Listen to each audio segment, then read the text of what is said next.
suckers, pederists. I hope you all enjoy the show. Yes, I do.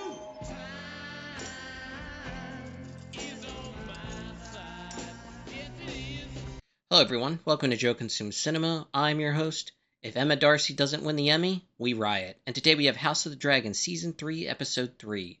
So last episode was amazing. Like, this season has gotten off to, just a tremendous start. First episode, Battle of the Gullet. Second episode, Rhaenyra takes King's Landing. Just been great. Love the start to this season. Also, just really appreciate how, things... Overall, the trajectory of the show is in a much better place than it was, at the end of season 2 when everybody was basically complaining. Now it's much more positive and, upbeat, and people are enjoying the show again, which is a good thing to see. So let's do a quick recap of where Team Black and Team Green are right now. So we had the conclusion to the Battle of the Gullet, technically a Black win, but like Corliss said, if this be victory, let me never see another one. Just like a Pyrrhic victory at best, like they won the fight, but they basically lost all their ships, so who knows, who's going to be the naval power, they're going to fill that void, because right now it's just wide open, basically. With Rhaenyra taking King's Landing, executing Otto, she now is in possession of Alicent, Queen Helena, and her daughter. So those are, 3 big bargaining chips right there. Also, just having King's Landing and, officially... It's a huge win for Team Black, and they are definitely in the driver's seat right now. I just think that, given everything that's happened, the way it's happened, Rhaenyra's been so cautious this entire time, careful, calculating all of that, and what has it really gotten her except for 2 dead sons? And she basically just had enough of it and said, you know what? Even if this is a trap, I'm just going to go there and fight it out. And, Daemon's advice of taking the more direct route, even if it costs, civilian life, it has a certain appeal when, she goes there and she's sitting on the throne the first time she actually takes his advice and just goes for it, basically. So yeah, like, that scene, she had, like, all these different emotions running through her, but I remember when she actually first sat on the chair, she had this sense of relief and, like, oh my god, that actually worked. Like, maybe I should do this more often, just take the more direct path, even if it's risky, even if there's going to be civilian life lost as a result of it, like, this is so much better than what she's been doing before, and I think that temptation is going to carry over, in the rest of this season for damn sure. Also, Team Green still has 2 major armies that, we're eventually going to have to deal with. Aemon left for Harrenhal. He basically burned out, the strong men that were stationed there. I think Larys is the only male strong left at this point. I think technically Alice Rivers may have, some tie to the strong family, but it's very loose. She's a bastard and a witch, so yeah. Her claim would be tenuous at best. But, Aemon went there, took the castle and all, but then got wounded. So, yeah, he's now in the hands of Alice, and who knows what the hell she's going to do with him. There is Criston Cole. He has a force that was heading to Harrenhal once they saw the dragon, like, heading that direction anyway. So now Team Green should have control of Harrenhal. Ormond Hightower, who we were introduced to, like, the knight with, like, the silver armor, kind of pretentious. And also Alicent's 3rd son, who we haven't seen yet, Darren, is supposed to be there. He has a small dragon. We had a brief glimpse of that, but haven't actually seen the character yet. So yeah, 2 decent-sized armies still in the fight, so they have to be dealt with. Also, Aegon has to be found and beheaded to actually, fully end this thing. Like, there's some stuff to carry on the war, like, it by no means is over yet, like, not by a long shot. There's still plenty of battles and great events to get to. And yeah, I'm eager to get right to it, so let's just get right to it. Yeah, still a very big army. Oh, shit. The war is ended, your allies have scattered, and your nephews fled. There is a new queen, and she sits her father's throne. Queen in her wisdom offered you clemency and your army with you. Only bend the knee and swear your allegiance. You may return to Old Town. Have you any proof of your claims? Did he bring Otto's head? Your uncle Otto encountered it very recently. I think Ulf there would very much enjoy settling into your chambers in the High Tower. I am left no choice. I will submit. Delightful. I, Ormond Hightower, promise to be faithful to Rhaenyra Targaryen. Turn around now and lead your army home, and you will be spared. I almost forgot. Here we go. Your ward, Darren Targaryen. He'll be coming with me. You would take him hostage? It would be rather an oversight to allow one of Prince Aegon's heirs to go prancing about the Reach with his dragon. Quick reminder to like, comment, share, subscribe. Also consider signing up for my Patreon. For $1 per month, you get access to all my exclusive reactions, also a guaranteed movie request. With that, let's get right back to the reaction. Be brave, young prince. Well met, nephew. Go home. It all seems a little too good to be true, doesn't it? The tapestry changes a little bit each time. I think that was supposed to be Rhaenyra taking the throne and all her advisors were around her. Though I still say we should have incinerated them all. I must justify my father's faith in me. The sooner I'm formally crowned, the better. Though the preparations are no small undertaking. Darren Targaryen, Your Grace. Your treatment will depend on your conduct and your pliancy. Look at me. What of Aemond, then, or Aegon? What do you know of their movements? Ah, as you wish. Confine him to a chamber. He's a claimant to the throne.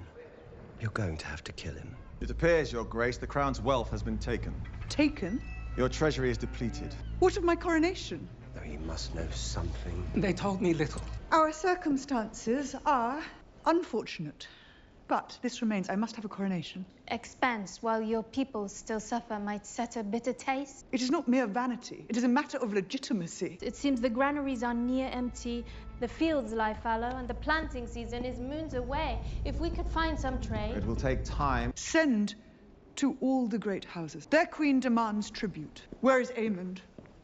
He burned Damon's garrison. It is days now since Vhagar was last seen. There is none yet to control the oil. In the matter of the bedchamber, A lot of problems right now. The city is broke because they, absconded with the gold reserve. Where is my gold? your gold. Oh, you cannot claim ignorance. I'm of no help to you. Did it make you feel better? About losing Jace?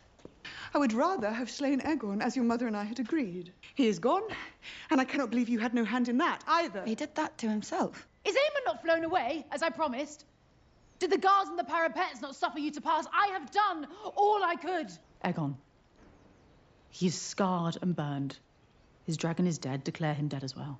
He cannot fight, and if Larys tries to raise him up, dismiss him as an imposter. So my position is such that I must hope for the capture and death of my son.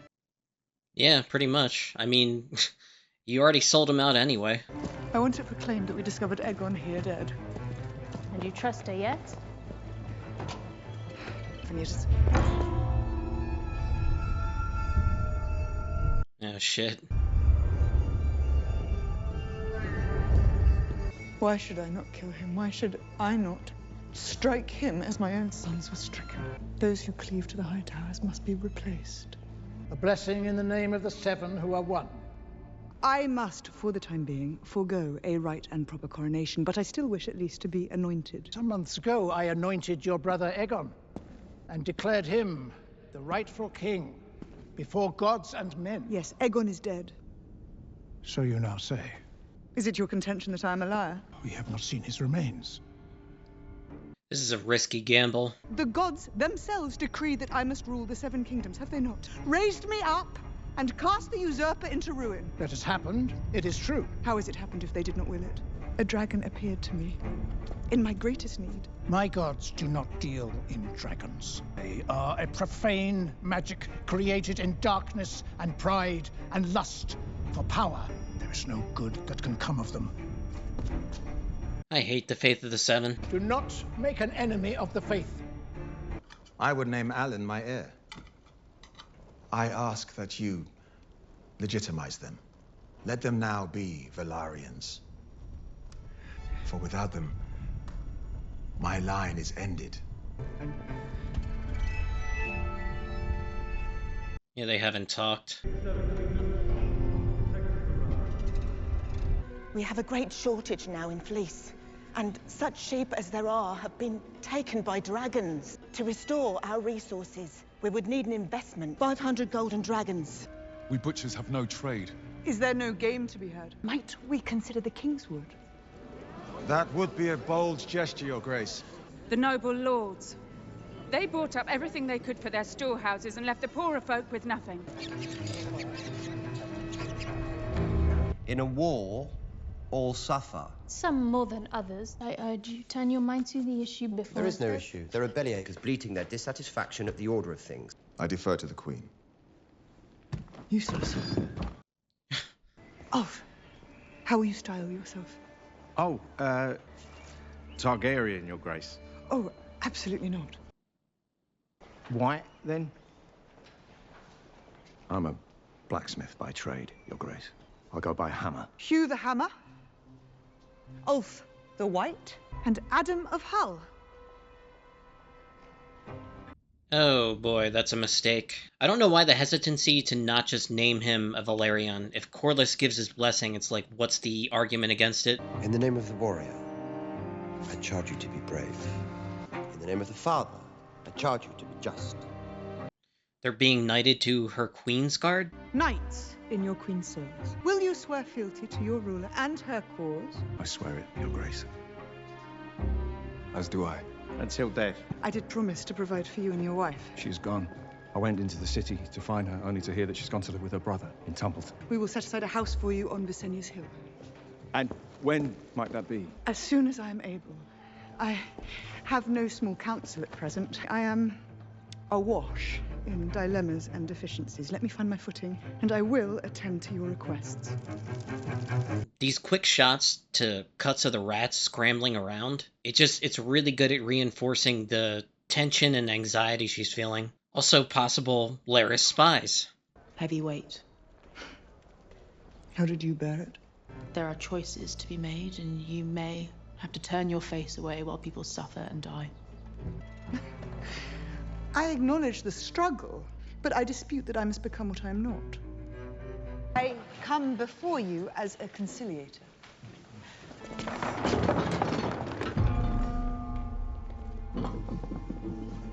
Are those rats? What is this? This is what the common folk of my city ate. This and worse, while you and those like you hid provisions away in your storehouses. But you have had us starve and our families with us. I would have no one starve. The poor, like rats, overrun the city. They thieve and fight for every crumb. As you sit here, my gold cloaks are entering each of your houses.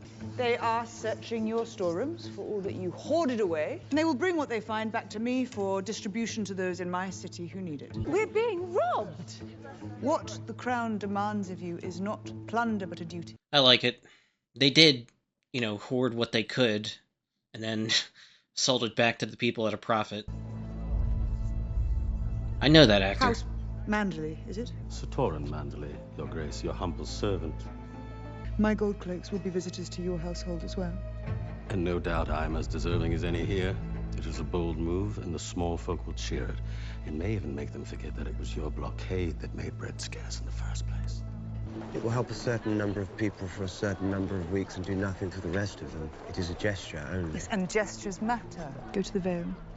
Lady Jane never sent the sword she promised. She may pay her debt in coin. Why scrabble here for gold when the world lies before us? Dawn could be ours. And then Essos and the free cities, Yiti and its riches. You will have an empire unassailable. Pillo Jorail você kesi, emprano saldrizo tikivio ilostawo. That's an interesting interpretation. Yeah, interesting. He's all about, expansion. And she's much more, rooted in the here and now. You still have to kill Darren. True. That's not the actual Darren. That's just a fake. I think the Hightowers pulled the wool over our eyes there. Alright, small folk are happy as long as they get to eat. But like she said, it'll only work for a little while. Yeah, handing out food to the poor, it's, a good story, a good narrative, but again, if she can't maintain it, they're just going to turn on her again. You made Adam a knight, but it seems you styled him Hull, rather than Valarian. I'm sorry, Corlys, but in this moment I cannot do as you ask. I have given everything in service to you. You know very well the rumors that have dogged my sons from the first. I cannot, in this moment, be seen to raise up those born outside of noble troth. And so you will insult my house, so that you may be seen to be something you are not. This is bad all around. It is a matter of legitimacy. Your son, Joffrey, is a bastard. Oh, boy. Your son, Jacaerys, lived and died a bastard! Say aloud to me the reason your children deserve what mine are denied. I get why he's angry, but still. I wish to see him. I don't think it's him. Watch and serve out your days there.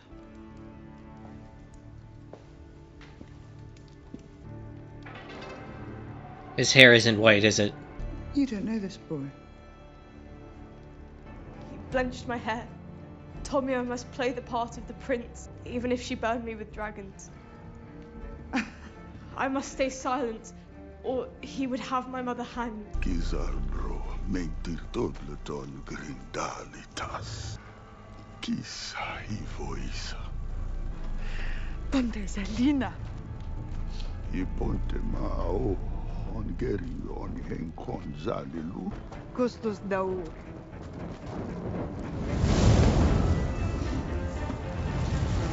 Okay, I took some time just to gather my thoughts. Episode 3, really good one. So things start out with the surrender of Ormond Hightower and his army. You know, he bends the knee, pledges fealty to Rhaenyra, and then, you know, they let him go back to Hightower with his army intact. Nobody gets killed. But they need to take Darren as a hostage. Now, right away, I knew something was off because they gave up way too easy. And, you know, it felt like everything was just falling right into place. Like, there's no way they're going to give up, you know, their one dragon rider who can actually, you know, potentially put up a fight. Now, granted, at the time, they were in front of, you know, Daemon, his dragon, and the dragon seeds too, so they didn't really stand a chance, so it sort of made a little bit of sense, but at the same time, something just felt off, and yeah, I knew something was wrong, and sure enough, my instinct was right. The fake Darren, you know, put up the ruse as long as he could, but once Alicent actually laid eyes on him, I don't think Darren's hair is white, by the way. I think he has his mother's hair, and kind of looks like her too, so yeah, she knew right away that it wasn't her son, so it's a clever ruse, and it bought them a little bit of time. You heard at the end there that they attacked Tumbleton, which is a small town to the west of King's Landing, I believe. They've taken the little town hostage. It's on like a pretty important road, so yeah, they positioned themselves quite well and used what they have to not just be, you know, burned out by Rhaenyra's much larger and, you know, much more capable dragon force. So clever move by them, but at the same time, you know, she's out for blood now. She doesn't know exactly what she's going to do just yet, but for sure, you know, there's going to be flame in the future. So this episode is a lot about Rhaenyra, you know, finally taking the throne and just having to deal with all the problems that have just piled up because of Green's incompetence, also the blockade, and, you know, everything involving that, and, you know, her trying to please the people, and it seems like no matter what she does, she's always facing a dilemma. Help these people, insult these other people, you know. It's like a thing where there's really no clear right and wrong choice. It's kind of just like do what you think will cause the least amount of problems. And it's frustrating. And, you know, throughout the episode, you see how anxious she is and also unsure of herself. She's just trying to kind of grasp in the dark almost, like just kind of find her way. She's feeling like overwhelmed at all the problems that, you know, are facing her. And a lot of it's not even her doing. It's just incompetence of the Greens. The fact that they shipped off so much of the, you know, the gold reserve, so, you know, she would be able to rely upon that and effectively govern much better so, but it's not there, so, you know, she's just kind of got to make it up as she goes. It is interesting, the route she's chosen to go is very much savior of the city, a hero to the downtrodden. You know, you saw that scene where she's handing out the, you know, redistributed goods from all the merchants and shopkeepers who were hoarding their stores, even as, you know, the poor starved to death. There was that great scene where she invited them all over to, you know, the banquet for dinner and then served them rat. And throughout the episode, you see the rats kind of scurrying along. It kind of reinforces this idea of her anxiousness and uncertainty and also a little bit PTSD. She did kill a man for the first time. And, you know, she's not 100% okay with that. She's clearly going through some stuff. And also possibly Larys is a warg. he was a spy master in his own right, and there's always scenes with him or around key figures that involve rats. And popular theory, one I personally believe, that Laris actually has some connection to the North and, the old gods, and he may in fact be a warg, not confirmed, but I think there are hints of it here and there throughout this episode and, a bunch of others throughout the initial seasons. Rhaenyra has chosen to do a couple things that I think are mistakes. One is she insulted Corlys by not just legitimizing Alan and Adam. I think it would have been much more better served in her own interest had she just done that. I understand, her objection to it. She has to consider, what people will say about her own son. She has one more son born to a strong. I forget his name, but, way back in season 1. And, the constant complaining about her children are illegitimate, they're bastards, all that. They are bastards, but it doesn't really matter. She doesn't want that for her youngest son, who she's now, sent word to in the Vale to, be brought to King's Landing to legitimize him and get him ready to potentially be heir. So, he's got to go through this whole process that his, brother started to go through. Corlys has been one of your most loyal advisors since the very beginning, and he's given up basically everything for you. You should do him this one, kindness. The only thing I really asked for, honestly. And yeah, insulting him like that by refusing, I think it's an outright mistake. But I understand her reasoning why. It kind of makes sense, but still, I would have done it, honestly. The other mistake is this notion that, she can just proclaim Aegon to be dead, and then, everything will work out. There's no challenge to her leadership anymore. And yeah, that's something that could definitely bite her in the ass. We know Aegon's not dead. Now, granted, he's crippled. He's alone except for Laris, so it would kind of make sense to do this play, but it's a huge risk. The Septon outright refused to anoint her head with oils, give the faith its blessing, because, he already did that to Aegon. And unless they produce a body to show that he's dead, it's just words. And the people may not have ever really loved Aegon, but at the same time, they weren't starving when he was ruling. So, yeah, this is a huge risk, and it could totally backfire and just blow up in her face. I think throughout this episode, we see Rhaenyra try to do her best, but she feels like, her advisors are kind of useless again. They're not really giving her sound advice, except for maybe Mysaria right now. Daemon just wants to go full-on, empire building, and he's not concerned with, the immediate problems of King's Landing. Oh, the peasants are starving. Like, when aren't they starving? As he says, no one escapes suffering in a war, and we're at war until, Aemon is dead and Aegon is dead, and that's pretty far off. I think this episode did a really good job of explaining, the difficulties of ruling, how claustrophobic it can feel. I felt kind of bad for Rhaenyra. She's doing her best with what she has, but, there's not a lot of resources. She's made promises to all these different people. Sometimes, it's in direct conflict with other people too, so it's like she's kind of got to navigate her way through, and it's not a clear path and very difficult, but I think she's off to an okay start for the most part given everything that's happened thus far. But yeah, there are problems, and yeah, the war is far from over. And yeah, another really good episode, not as good as 1 and 2, but it's very difficult to top a battle as good as the Gullet and also Rhaenyra taking the throne. It would make sense that things would start to slow down just a little bit, but still, story's progressing. I like the episode, another strong one in the books, and yeah, that's pretty much all I got for now. So as always, thanks for watching, and peace.